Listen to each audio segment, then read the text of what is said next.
ETF index mutual funds నేర్చుకుని stock మార్కెట్లో రాణించాలనుకుంటున్నారా? వెంటనే ఈ నెంబర్కి కాల్ చేయండి. నమస్కారం, నేను మీ సంగీత. భద్రాద్రి కొత్తగూడెం జిల్లాలోని వెంకయ్య తాండాకు చెందిన తుల్లికా శ్రీ పెళ్లి చూపుల కారణంగా ఆత్మహత్య చేసుకొని చనిపోవడం జరిగింది. అసలు పెళ్లి చూపుల వల్ల చనిపోవలసిన కారణాలు ఏంటి అని తెలుసుకుంటే, సీతారాంపురంకి చెందిన బిచ్చ అనే వ్యక్తితోటి 3 నెలల క్రితము ఈ తుల్లికా శ్రీకి పెళ్లి చూపులు జరిగాయి. పెళ్లి చూపులు జరిగిన తర్వాత ఒకరికొకరు ఇష్టపడ్డారు, పెద్దలు కూడా మాట్లాడుకున్నారు, అన్ని కూడా ఒప్పందం చేసుకున్నారు. త్వరలో నిశ్చితార్థం చేద్దాము అని చెప్పేసి అనుకోవడం జరిగిన తర్వాత ఈ పెళ్లి చూపులు చూసిన కొన్ని రోజులకి బిచ్చ ఏదైతే తుల్లికా శ్రీ వాళ్ళ ఇంటికి వచ్చి వాళ్ళ తల్లిదండ్రులతో మాట్లాడి, అమ్మాయిని నేను టెంపుల్కి తీసుకువెళ్తాను, మేమిద్దరం పెళ్లి చేసుకోబోతున్నాం కదా, ఒకసారి దర్శనం చేసుకుంటాము అని చెప్పేసి ఆ వ్యక్తి ఆ అమ్మాయిని టెంపుల్కి తీసుకెళ్తానని చెప్పి ఓయో రూమ్కి తీసుకెళ్లడం జరిగింది. ఓయో రూమ్కి తీసుకెళ్లి అక్కడ ఆవిడని బలవంతంగా లోబర్చుకోవడం, శారీరకంగా ఆవిడని ఉపయోగించుకోవడం జరిగిన తర్వాత ఆ సమయంలో ఆ అమ్మాయి ఒంటి పైన కూడా అనేక పంటిఘాట్లు, అదే విధంగా గోర్లతో రక్కిన ముద్రలు కూడా ఉండడం జరిగింది. అంటే గుర్తులు చాలా వరకు ఉన్నాయి. అవన్నీ కూడా ఆవిడ ఆ రోజు వాళ్ళ ఇంట్లో కూడా చెప్పలేదు. ఆ రోజు నుంచి కూడా అమ్మాయి చాలా డల్గా ఉండడము, అంతేకాకుండా వీళ్ళిద్దరు కూడా చాటింగ్ చేసుకోవడం, బిచ్చా ప్లస్ తర్వాత తుల్లికాశ్రీ చాటింగ్ చేసుకోవడము, ఫోన్లో మాట్లాడుకోవడము, అదంతా జరుగుతూనే వస్తుంది. కానీ ఆ తర్వాత నుంచి కూడా బిచ్చ అమ్మాయి విషయంలో చాలా రూడ్గా బిహేవ్ చేయడం, అంటే అనుమానించడం, అంతేకాకుండా నేను నిన్ను పెళ్లి చేసుకోను, అసలు నిశ్చితార్థం లేదు, ఏమీ లేదు అని చెప్పేసి అలా ఇంకా ప్రొలాంగ్ చేస్తూ వస్తుంటే ఈ విషయాన్ని ఇంట్లో ఎలా చెప్పాలో ఈ అమ్మాయికి అర్థం కాక, ఏం చేయాలో తెలియక ఈ నెల 13వ తేదీన పురుగుల మందు తాగింది. వెంటనే ఇంట్లో వాళ్ళు గుర్తించేసి ఆవిడ్ని హుటాహుటిన హాస్పిటల్కి తరలించడంతో 8 రోజుల పాటు చికిత్స పొందుతూ ఈ రోజు ఉదయం మరణించింది. అంటే ఆ అబ్బాయి పెళ్లి చూపులన్న కారణంతో రావడం జరిగింది. అమ్మాయి నచ్చింది అని చెప్పాడు. నిశ్చితార్థంకి కూడా పెద్దలు ఒప్పుకున్నారు. ఇక త్వరలో పెళ్లి అయిపోతుంది అని చెప్పేసి ఎన్నో ఆశలతో ఉన్న అమ్మాయి కేవలము పెళ్లికి ముందు అతను బలవంతంగా శారీరకంగా కలవడమే కాకుండా అనుమానంతో ఆమెను మానసికంగా వేధించి, నేను అసలు నిన్ను పెళ్లి చేసుకోను, నువ్వు నాకు అసలు సూట్ అవ్వవు అని చెప్పేసి ఇలాంటి కారణాలు చెప్పేసడంతో ఈ విషయాన్ని ఎలా పేరెంట్స్కి కన్వే చేయాలో తెలియక భయంతో ఆవిడ పురుగుల మందు తాగి ఇంకా నేను ఈ లోకం విడిచి వెళ్ళిపోతే అన్ని సాల్వ్ అవుతాయి అని చెప్పేసి అనుకోవడం జరిగింది. అయితే హాస్పిటల్కి తీసుకెళ్లిన తర్వాత అప్పుడు తల్లిదండ్రులు కూడా ఆవిడ ఒంటి మీద ఉన్న పంటిఘాట్లు కానివ్వండి, గోరుతో రక్కిన గుర్తులు కానివ్వండి చూడడం జరిగింది. అప్పుడు అర్థమైంది, అంటే ఆ రోజు వీళ్ళు వెళ్ళింది గుడికి కాదు, ఈ అమ్మాయిని వేరే చోటుకి తీసుకెళ్లారు. అందుకని చెప్పేసి బిచ్చా పెళ్లి విషయంలో కూడా సరిగ్గా రెస్పాన్స్ ఇవ్వడం లేదు అని చెప్పేసి వీళ్ళు ఒక నిర్ధారణకు వచ్చారు. వచ్చిన తర్వాత ఇమీడియట్ గా పోలీస్ స్టేషన్, దగ్గరలో ఉన్న పోలీస్ స్టేషన్ వెళ్ళేసి, ఆ ఊర్లో ఉన్న పోలీస్ స్టేషన్ కి వెళ్ళేసి ఈ ఎవరైతే తుల్లికా శ్రీకి సంబంధించిన డీటెయిల్స్ అన్ని అందులో రాసి, దాంతో పాటు ఆ వ్యక్తి ఈమె పట్ల ఎట్లా ప్రవర్తించాడో ఆ విషయాన్ని కూడా అందులో మెన్షన్ చేస్తూ ఈ తుల్లికా శ్రీ వాళ్ళ ఫాదర్ వాళ్ళ తమ్ముడు కంప్లైంట్ అనేది ఇవ్వడం జరిగింది. దాంట్లో చాలా డీటెయిల్ గా రాశారు. ఆ కంప్లైంట్ కూడా మనము చూస్తే అన్ని క్లియర్ గా మనకు అర్థమవుతూ ఉంటుంది. ఎందుకంటే నేను ఇప్పుడు కంప్లైంట్ కాపీని ఎక్స్ప్లెయిన్ చేయలేను, ఎందుకంటేను అందులో వాళ్ళంతా కూడా మెన్షన్ చేశారు. పోలీసులు కూడా ఎవరైతే బిచ్చా ఉన్నారో ఆ బిచ్చా కోసం మొత్తం కూడా అతన్ని అరెస్ట్ చేయడానికి అంతా కూడా సిద్ధం చేస్తూ ఉన్నారు.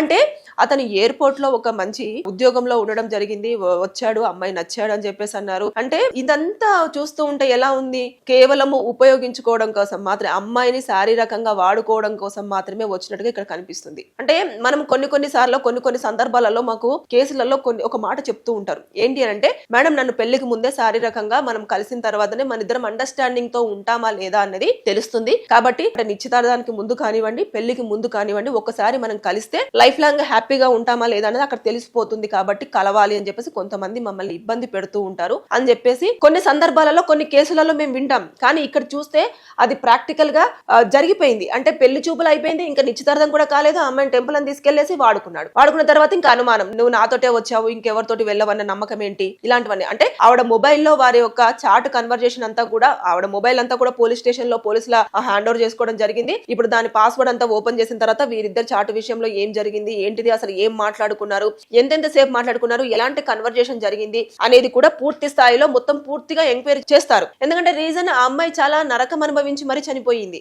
అంటే ఇటు మానసికంగా అదే విధంగా శారీరకంగా కూడా. ఈ రెండు నేపథ్యంలో ఆ అబ్బాయి మీద కూడా కేసు ఫైల్ చేసిన పోలీసులు ఆ అబ్బాయిని ఎక్కడున్నా కూడా పట్టేసుకొని ఇంకా స్టేషన్ తీసుకొచ్చి అతన్ని ఏమేం క్వశ్చన్స్ అడగాలో ఆ క్వశ్చన్స్ అడగడం కానివ్వండి, ఎందుకు పెళ్లి చేసుకోను అని చెప్పేసి చెప్పావు, ఆ అమ్మాయిని ఎందుకు ఇబ్బంది పెట్టావు, ఎందుకు అనుమానించావు, అనుమానించడానికి రీజన్స్ ఏమిటి, ముందుగానే పెళ్లికి ముందుగానే శారీరకంగా కలవడానికి ఆ అమ్మాయిని ఇబ్బంది పెట్టావు అనే విషయాలు కూడా మొత్తం పూర్తి స్థాయిలో ప్రతిదీ పోలీసు వారికి ఏదైనా డౌట్ వచ్చింది అంటే వారికి కన్ఫర్మ్ అయ్యేంత వరకు ఆ విషయంలోనే పలు రకాలుగా కూడా ఇంట్రాగేషన్ అనేది జరుగుతూ ఉంటుంది. కాబట్టి ఎక్కడ కూడా నిందితులు తప్పించుకోవడానికి ఆస్కారం లేకుండా తల్లిదండ్రులు కూడా ఇక్కడ చాలా గట్టిగా పోలీసులను రిక్వెస్ట్ చేస్తూ ఉన్నారు. ఏమనంటే ఎలాగైనా సరే తప్పు చేసిన బిచ్చాను కంపల్సరిగా అరెస్ట్ చేసి ఖచ్చితంగా శిక్ష పడేలాగా మాకు న్యాయం చెయ్యండి. మా అమ్మాయికి పెళ్లి అవుతుంది అని చెప్పేసి మేము ఆనందంగా ఉంటే ఆ రోజు టెంపుల్ అని తీసుకెళ్లేసి శారీరకంగా వాడుకొని నా కూతురికి పెళ్లి చేసుకోనని చెప్పేసి అంటే మనస్తాపంతో చనిపోయింది. కాబట్టి న్యాయం చెయ్యండి అని పోలీసులను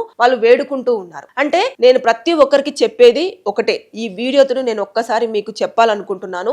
జాగ్రత్త, అమ్మాయిలు కానివ్వండి అబ్బాయిలు కానివ్వండి, ఒకవేళ పెళ్లి చూపులకు వెళ్ళిన తర్వాత ఒకవేళ ఇద్దరికి ఒకరికొకరు నచ్చిన తర్వాత నిశ్చితార్థం అయిపోయి పెళ్లి అయిపోయిన తర్వాత మీరు ఎక్కడికన్నా వెళ్ళండి. కానీ పెళ్లికి ముందే పిలవగానే నేను చేసుకోబోయే అమ్మాయి కదా, నేను చేసుకోబోయే అబ్బాయి కదా అని చెప్పేసి మీరు అలా నమ్మి వెళ్ళారు అంటే ఇలా ప్రాణాలు పోగొట్టుకోవాల్సిన పరిస్థితి చోటు చేసుకునే అవకాశాలు చాలా ఉన్నాయి. ఎందుకంటే నవ్వే డేస్ లో ఏ రిలేషన్షిప్ అయినా కూడా ఒకదాని మీదనే ఎక్కువగా ఫోకస్ అవుతుంది. అదేంటి అని అంటే శారీరకంగా వాడుకోవడం, రెండోది మనీ పరంగా యూజ్ చేసుకోవడం. ఈ రెండు విషయాలు అనేవి జీవితంలో ఎక్కువగా చాలా మంది ఇబ్బంది పడుతున్న విషయాలు. అందుకోసం అని చెప్పేసి ప్రతి ఒక్కరు కూడా జాగ్రత్తగా ఉండండి. ఎవరైనా కొత్తగా మన జీవితంలోకి వస్తున్నారు అని అంటే వారి గురించి పూర్తి స్థాయిలో తెలుసుకున్న తర్వాత, లేదు ఒంటరిగా కలవండి అంటే ఎవరినైనా మీ ఇంట్లో ఉన్న వాళ్ళని, లేదంటే మీ అన్న వాళ్ళనో మీ తమ్ముళ్ళనో లేదంటే మీ అక్కయ్య వాళ్ళనో లేదంటే ఎవరైనా ఒకరి మీ కుటుంబ సభ్యులను మీ వెంట తీసుకొని వెళ్ళండి, వెళ్ళి కలిసి రండి. అంతేకాని సింగిల్గా వారిని నమ్మి వెళ్ళడానికి అంటే వాళ్ళు ఎవరో మనకు తెలియదు, వారి ఇదివరకు వాళ్ళు ఎలా ఉన్నారో మనకు తెలియదు. సడన్ గా వచ్చి మీరు నాకు నచ్చారు నేను పెళ్లి చేసుకుంటాను అనగానే నమ్మిపోవడం వల్ల ఇప్పుడు తుల్లికా శ్రీ చనిపోవాల్సిన పరిస్థితి చోటు చేసుకుంది. ఇప్పుడు తల్లిదండ్రులకైతే ఒక శోకాన్ని మిగిలిచింది కదా. అంటే తల్లిదండ్రులకు ముందుగానే ఈ విషయం అక్కడికి వెళ్ళిన తర్వాత ఇలా ఓయో రూమ్ దగ్గరికి తీసుకెళ్తున్నాడు అని ఒక్క కాల్ చేసి గనక చెప్పుండుంటే, వాళ్ళు చెప్పిన దాని ప్రకారం మా అమ్మాయి గనక ఫాలో అయ్యుంటే బయట నుంచి బయటికి మళ్ళీ వెనక్కి వచ్చే అవకాశాలు ఉండేవి. ఇంకా రూమ్ లోకి వెళ్ళిన తర్వాత మన చేతుల్లో ఏది కూడా ఉండదు. కొన్ని సార్లు మన అవుట్ ఆఫ్ కంట్రోల్ అంటారు చూడండి, అలా కొన్ని సార్లు జరిగిపోతాయి. ఇప్పుడు ఆవిడ ఒంటి మీద ఉన్న గాయాలు కూడా ఆ రకంగానే మనం చెప్పుకోవచ్చేమో. అంటే చూసుకుంటే ఇక్కడ ఆ బిచ్చ అనే వ్యక్తి మంచి ఉద్యోగంలో ఉన్నాడు, చదువుకున్నాడు, అన్ని రకాలుగా తెలిసి కూడా ఆ అమ్మాయిని అంత మోసం చేయాలని ఎలా అనిపించిందో నాకు ఇప్పటి వరకు కూడా అర్థం కాలేదు. చేసుకోను అని అనుకున్నప్పుడు, లేదంటే ఆ అమ్మాయి సెట్ అవ్వదు అని అనుకున్నప్పుడు కంపల్సరిగా వదిలేస్తే అయిపోయేది. కానీ శారీరకంగా వాడుకొని నిన్ను పెళ్లి చేసుకోను అని చెప్పేసి ఆ అమ్మాయిని అనుమానిస్తూ వేధించి చంపాడు చూడండి. లిటరల్లీ మర్డరే ఇది. ఇంకంతే. అంటే మానసికంగా శారీరకంగా ఇబ్బంది పెట్టేసి మరి బిచ్చ అమ్మాయిని చంపేసినట్టే. ఈ కేసులో ఖచ్చితంగా వారు ఇచ్చిన ఎఫ్ఐఆర్ కాపీ ప్రకారంగా పోలీసులు కూడా సెక్షన్స్ అనేది ఏవే సెక్షన్స్ అట్రాక్ట్ అవుతాయో దాని ప్రకారం చూడడం జరుగుతుంది. చూసిన తర్వాత కంపల్సరిగా ఒక అమ్మాయి మరణానికి కారణమయ్యాడు కాబట్టి బిచ్చ ఆయనకు బేసిక్ గా మీకు తెలిసిందే ప్రతి ఒక్క కేసులో కూడా చెప్పడం జరుగుతుంది, శిక్ష అనేది ఉంటుంది. మినిమం ఒక 5 to 7 years వరకు కూడా అతనికి జైలు శిక్ష పడే అవకాశాలు ఉంటాయి. కాబట్టి తస్మాత్ జాగ్రత్త. నేను ప్రతి వీడియోలో చెప్తున్నాను, మనకు ఏదన్నా కొత్తగా జీవితంలోకి వస్తుంది అన్నప్పుడు దానికి 1కి 100 సార్లు ఆలోచించండి. ఎవరైనా ఒంటరిగా కలవండి అని అంటే ఎవరిని కూడా మీరు నమ్మి ఒంటరిగా వెళ్ళి కలవద్దు. నేను చాలా సార్లు వీడియోస్లలో చెప్తున్నాను, దయచేసి మీరు మీ రక్షణ మీ చేతుల్లోనే ఉంది. మీరు మీ పరంగా మీరు ఆలోచించండి. ఇప్పుడు చూసారు కదా ఎంత నష్టం జరిగిందో. పెళ్లి చూపులు, కేవలం పెళ్లి చూపుల కారణంగానే ఆమె ఒక రేపుకు గురై చనిపోయిందని నేనైతే భావిస్తున్నాను. జస్ట్ రేపుకే గురైపోయి అమ్మాయి చనిపోయింది. ఆ విషయాన్ని తల్లిదండ్రులకు గనక ముందు చెప్పుండుంటే ఇదే విషయము ఆ తల్లిదండ్రులు ఏదో ఒకటి కేసు ఫైల్ చేసో, లేకపోతే అతన్ని పిలిచో పెద్దల మధ్యలో కూర్చోబెట్టేసో బలవంతంగా పెళ్లి చేయడమో, లేకపోతే ఏదో ఒకటి అయితే జరిగేది. కానీ ఇంతవరకు అయితే ప్రాణం పోయేంత వరకు అయితే వచ్చి ఉండేది కాదు. కానీ ఏదన్నా పని చేసిన తర్వాత భయపడి పెద్ద వీళ్ళకి చెప్తే ఏమవుతుందో, వాళ్ళకి చెప్తే ఏమవుతుందో, పరువు పోతుందో అన్న విషయాన్ని మీరు పక్కన పెట్టండి. తప్పు జరిగిపోయిన తర్వాత అది తప్పు, ఇంకంతే జరిగిపోయిన తర్వాత ఎవరో ఒకరికి చెప్పండి. మీ ప్రాణాలు కాపాడుకోండి, లేదంటే అవతలి ప్రాణాలైనా కాపాడడానికి ప్రయత్నం చేయండి. అంతేగాని ఇలా సూసైడ్లు చేసుకుంటూ వెళ్తున్నారు. ఇప్పుడు తుల్లికా శ్రీ 1 నిమిషం ఆలోచించాల్సింది. అంటే ఇప్పుడు చనిపోతే అయిపోయింది, ఇంకంతే. వాడు మళ్ళీ ఇంకొక అమ్మాయిని పెళ్లి చూపులు అని చెప్పేసి అంటాడు, ఇలాగే లోబర్చుకుంటాడు, ఇలాగే అనుమానిస్తాడు, ఇలాగే ఆ అమ్మాయి కూడా చచ్చిపోవచ్చు, చెప్పలేం. ఎందుకంటే సెన్సిటివ్ ఉంటారు. అనుమానం అనేది చాలా ఇబ్బంది పెడుతుంది తెలుసా. అంటే ప్రతిదీ అనుమానిస్తూ ఉంటే మానసికంగా చాలా డిస్టర్బ్ అవుతాం. ఈ అమ్మాయి ఈ జన్మ ఎందుకురా బాబు, ఇంకా పోతే అయిపోతుంది కదా అన్న స్టేజ్కి వచ్చేస్తారు జనాలు. కాబట్టి తుల్లికాశ్రీ చేసిందైతే ఆవేశంలో అలాంటి నిర్ణయం తీసుకోకపోవాల్సింది. పురుగుల మందు తాగి చనిపోవడం అనేది నాకు కొంచెం బాధగా అనిపించింది. సో ఆమె జీవితంలో పెళ్లి చూపులు అనేది ఆమె చావుకు కారణమైంది. ఇది రియల్లీ వెరీ సాడ్ న్యూస్ నిజంగా. Thank you.